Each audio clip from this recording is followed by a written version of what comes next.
आज मैं आपके 4 बोर्ड एग्जाम के मिथ को तोड़ने वाला हूं जिसको सही समझकर लाखों लोग अपने मार्क्स को बर्बाद कर लेते हैं।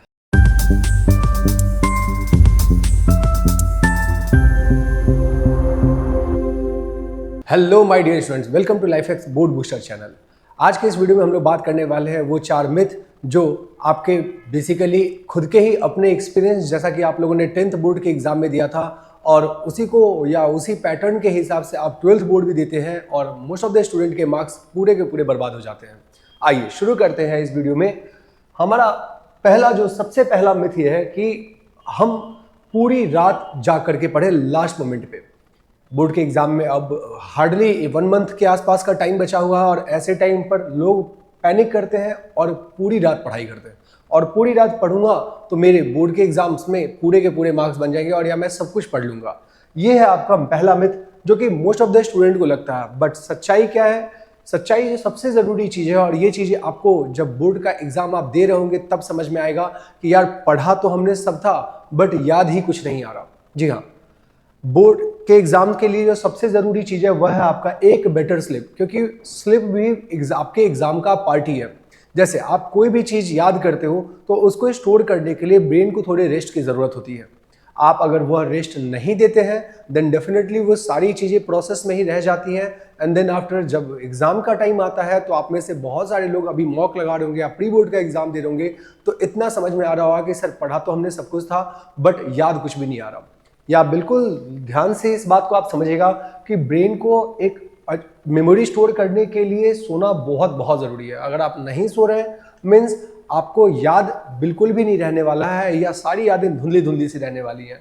अगेन 6 से 7 घंटे सोना आपके बेटर मार्क्स के ही टुवर्ड्स आपको लेकर के जाएगा। सेकेंड मिथ है हमारे पास कि बहुत लंबा 10th क्लास में यूजुअली बहुत सारे स्टूडेंट्स के साथ ऐसा होता है कि वो किसी क्वेश्चन का जिन क्वेश्चंस का उनको आंसर नहीं आ रहा होता है वो बहुत लंबा आंसर लिख देते हैं। अब लंबा आंसर लिखने के कारण अल्टीमेटली होता क्या है कि 10th बोर्ड में तो समहाउ कभी कभी तो आपके मार्क्स बन गए होंगे बट 12th क्लास में ऐसा बिल्कुल भी नहीं होने जा रहा। आपका ये जो आप सोच रहे हो कि लंबे आंसर लिखने से हमारे मार्क्स बहुत ज़्यादा मिलेंगे तो आपका मिसकंसेप्शन आज के बाद से आप छोड़ दें। सही तो ये है, जो ट्रुथ तो ये है कि एग्जामिनर हमेशा कीवर्ड्स को चेक करते हैं कि मतलब आपने उस पर्टिकुलर टेक्निकल वर्ड को आपने वहां लिखा है नहीं लिखा है। जब भी आप वो टेक्निकल वर्ड या वो कुछ इंपॉर्टेंट वर्ड लिख रहे हैं तो आप नीचे जरूर उसको हाईलाइट कर दें। कोई भी थ्योरेटिकल क्वेश्चन या कभी आप कोई भी क्वेश्चंस अगर आप देखते हो तो उस क्वेश्चन के अंदर में आप सबसे पहले तो दिमाग में उस क्वेश्चन से रिलेटेड आप स्ट्रक्चर बनाओ। आप स्ट्रक्चर बनाओ कि मीन्स किस तरीके से हमें इस स्टोरी को शुरू करना है और कैसे से हम इस स्टोरी को क्या करने वाले हैं, कंप्लीट करने वाले हैं। तो स्ट्रक्चर ज़्यादा मैटर करता है रेदर की लेंथ से ज़्यादा स्ट्रक्चर मैटर करता है।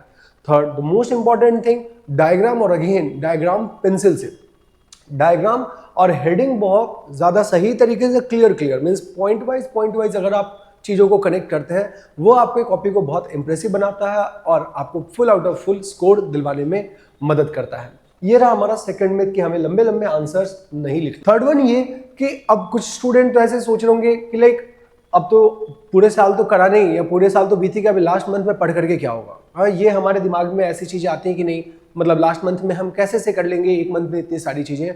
बट ऐसा नहीं है। अगर आप बोर्ड के एग्जाम की बात करो, अगेन दूसरे कॉम्पिटेटिव एग्जाम में ये चीज़ें वैलिड फिर नहीं होंगी, लेकिन हाँ अगर आप बोर्ड के एग्जाम की बात करें तो लास्ट मंथ बहुत बहुत इंपॉर्टेंट होता है। या तो आपने खुद ही अपने 10th के भी बोर्ड में आप लोगों ने अपना एफर्ट या उन चीज़ों को रिकॉल करें तो देखिए लास्ट मंथ का पढ़ा हुआ कितना ही ज़्यादा इफेक्टिव रहता है। बट सिंपली लास्ट मंथ में पढ़ लेना इंपॉर्टेंट नहीं है, पढ़ना कैसे है वो इंपॉर्टेंट है।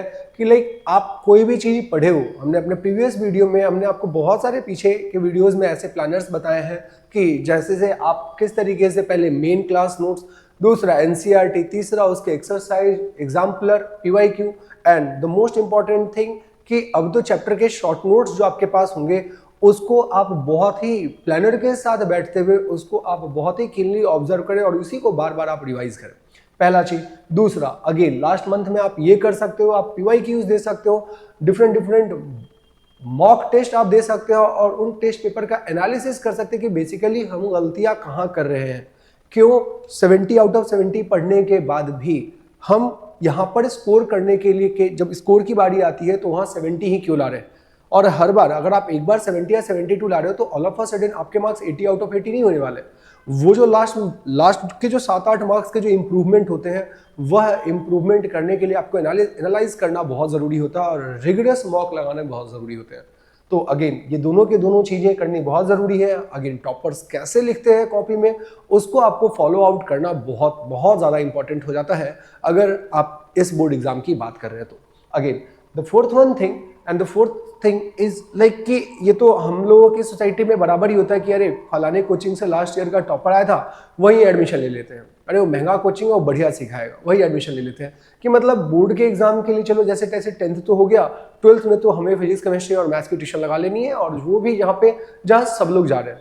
ये सबसे बड़ा मिथ है। और इस मिथ का जो एग्जैक्ट सच्चाई क्या है बेसिकली, कि आपको मीन्स आपको आपकी क्या रिक्वायरमेंट है और उस रिक्वायरमेंट के हिसाब से आपको कोच कौन सा मिल रहा है या कोचिंग कौन सी बढ़िया है, वो देखना सबसे ज़्यादा जरूरी है।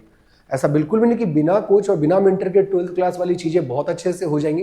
डेफिनेटली 11th-12th के अंदर में इनकी ज़रूरत पड़ जाती है। 10th तक के कड़ी में बहुत सारे बच्चे ऐसे होते हैं जिनको जो बिना कोचिंग और ट्यूशन के भी बिल्कुल स्कूल के स्टडी से ही 90-95% बहुत आराम से स्कोर कर ले जाते हैं।